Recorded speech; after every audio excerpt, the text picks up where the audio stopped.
Lavoratori di Veneto Agricoltura in protesta di fronte al Consiglio regionale dove si discute la legge che dovrebbe riformare la società sottraendole, temono i dipendenti, alcune competenze che potrebbero mettere a rischio qualche decina dei 160 posti di lavoro attualmente garantiti. Noi vorremmo capire quale sarà il nostro futuro, considerato soprattutto anche che il bilancio di Veneto Agricoltura è dato sì dai finanziamenti regionali, ma è dato anche in maniera molto sostanziosa dai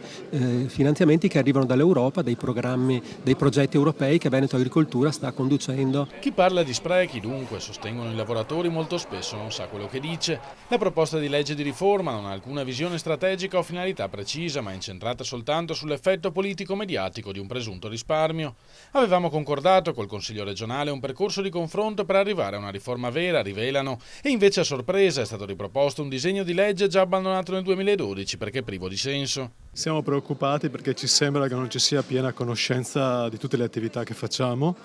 e vorremmo che quando si fa una legge di riforma si tenesse conto del buono che c'è, si tagliasse se c'è qualcosa di negativo e non si buttasse via tutto quello che si è fatto in questi anni.